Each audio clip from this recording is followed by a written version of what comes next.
Greg Buchanan joins me now from the Tuesday Night Sports Show. And Greg, let's talk a little bit gridiron here. Yep. The biggest event in the NFL is coming up, the biggest game, the Super Bowl between the Los Angeles Rams and the New England Patriots. First, let's start off with just your prediction. Yeah. And let's talk a little bit more about the background to... You know what? New England is that team that everybody wants to see lose. And you know what? In baseball, maybe it's the Yankees, or in basketball, it's the Golden State Warriors, almost to a point where at the start of the season, okay, New England's likely going to get in the Super Bowl. We don't know how, but they will. Who's going to play against them? That's a question that you get asked. I think New England, how can you bet against them? Brady is north of 40 right now, and doesn't think like he's going to be retiring anytime soon. They are just a team that is so well disciplined and so well coached that, and you give him Belichick now 2 weeks to get ready for Super Bowl Sunday to pick apart the Rams. Good luck, Rams. So with Los Angeles, they do have that powerful running game. Yeah. They have Todd Gurley in that backfield, as well as C.J. Anderson, another guy who was brought in halfway through the season. Yeah. And that defense is phenomenal. But throughout that entire playoff so far, you're going into every weekend where you're saying, hey, I think this team could beat the Rams. But in no weekend during the playoffs did you say, hey, the Patriots might not walk away with this one. Well, that's the thing. When the Patriots went in the playoffs, a lot of people didn't think they would win. A lot of people thought, okay, they'll host a playoff game, that'll be done. They're at that stage right now as a franchise that they're not as good as it used to be. Guess what? They go into KC, defeat a Chiefs team that I don't think anybody thought the Patriots would beat, and they did. Who knows what happened in New Orleans? You know, that's a bad call. And got the Rams into the Super Bowl regardless. But it's going to be interesting. And you know what? KC and the LA Rams are so much similar. And I think a lot of people would have loved to see those two young teams playing against each other in the Super Bowl. I got a feeling that you're going to see KC get to that next level next season. But it's not going to happen this year, of course. But yeah, I just think the Patriots are just so deep and so well coached, and all those different, like I said, with Belichick having more and more time to get ready for Sunday. It's going to be close, but I'm going to see the Patriots by at least 6.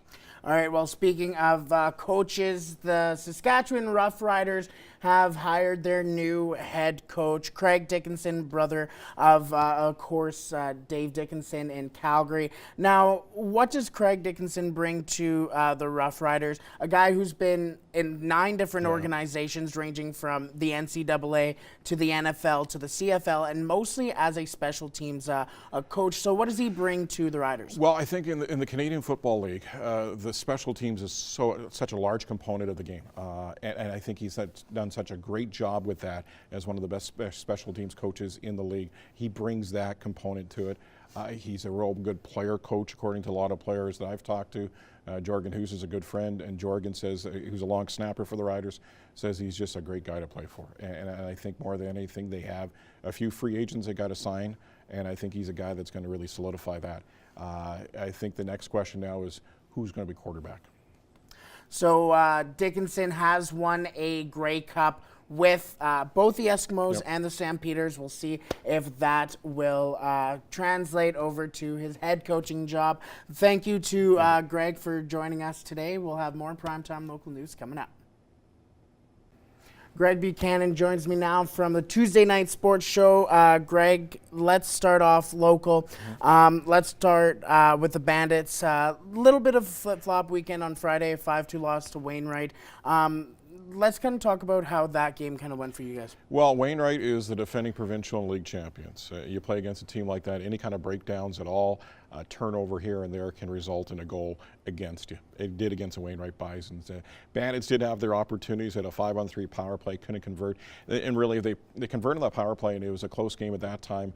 It's a different outcome. 5-on-5, Bandits looked good against Wainwright Bisons, but their special teams with the Bisons, which are second to none in the province, really took advantage of it. And then on Sunday, good hard effort against Cold Lake Ice. A few turnovers, and Danton Brooks was outstanding between the pipes of the Bandits. Gets the shutout, gets a 2-0 win.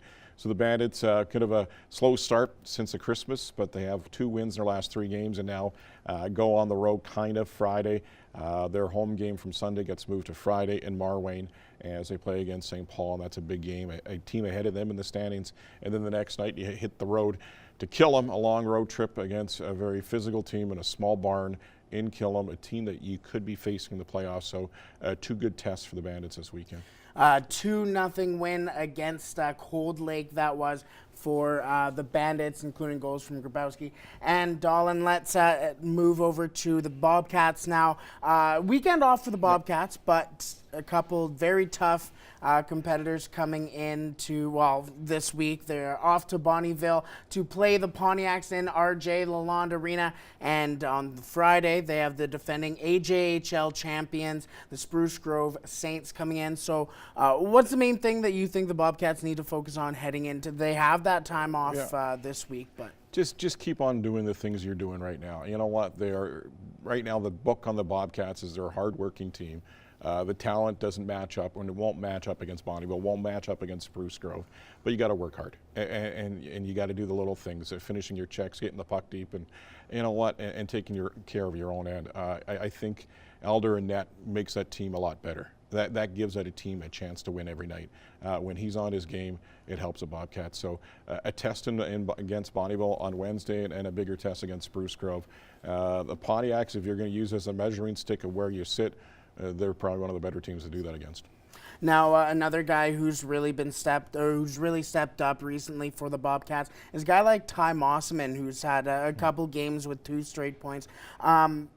What does that kind of leadership and point production mean to a team like the Bobcats? Well, you hope that it kind of has other players on the team kind of step up as well, and they see that. And a lot of times a role model on the ice kind of shows players on that bench sitting and watching this kid play that, hey, I can step up my game as well. So I think Nigel Dujbe talks about culture a lot, and I think this is a kid that brings a good culture to this team. There's a lot of good new pieces in place for the Bobcats right now, younger pieces that you hope will be around for a couple of years and build on the culture that Nigel's working on right now. All right, we're running a little bit out of time here, but let's talk about who you have on the show on Tuesday. Yeah, Tuesday night sports show, Super Bowl's coming up. We'll talk to Eric Nelson from CBS. Also, Mark Letestu from St. Paul area, playing for the Cleveland Monsters now in the American Hockey League. He'll be in. Also, Brandon Labatt, offensive lineman for the Saskatchewan Roughriders. He talks about the changes in Ryderville.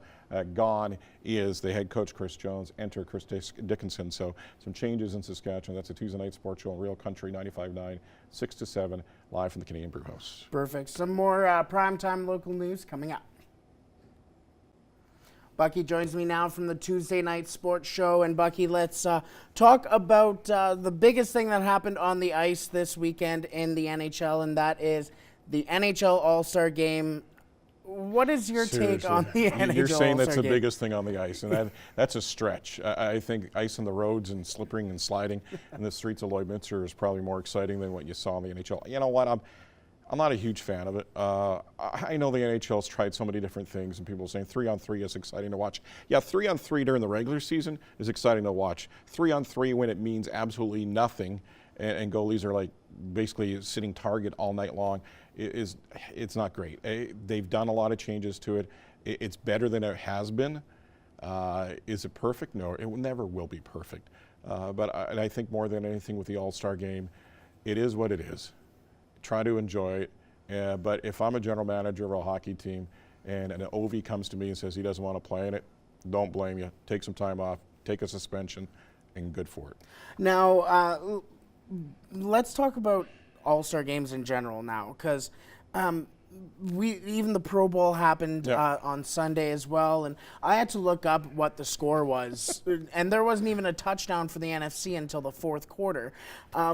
And really, the MLB, I think, has been the only organization who's been kind of able to have a successful All-Star game, because they added that kind of component to, if you win, if your team wins, you get that home field advantage in the World Series.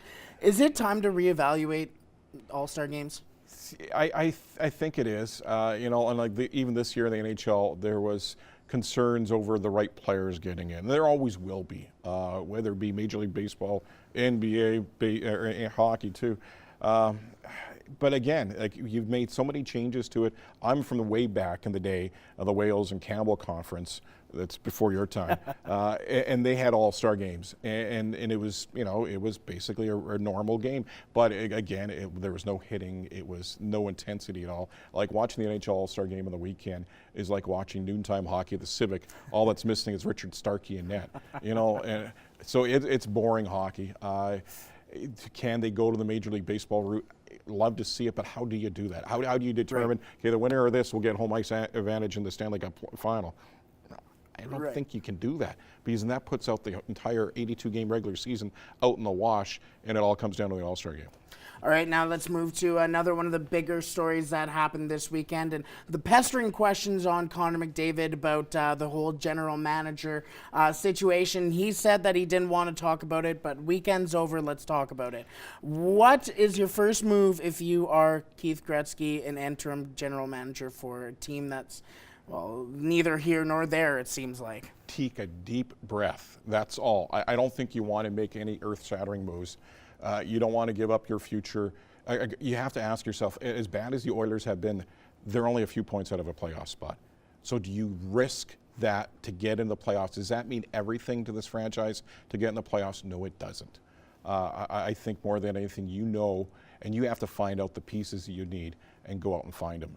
And one of the pieces they need right now, I don't think Keith will be the long-term GM. You need to find the right GM. You need to find some defensemen. You need to find more than 3 guys that can score on this team. So there's a lot of pieces, and you need to solidify your net minding, whether it be 1 and 2. Well, they just did sign Koskinen to $4.5 million, and another guy who's coming up off of the long-term IR is Andre Sekera, who's getting paid $4.1 million. So maybe some moves to be made coming up here for the Oilers. We'll have a little bit more coming up here, but more primetime local news coming your way.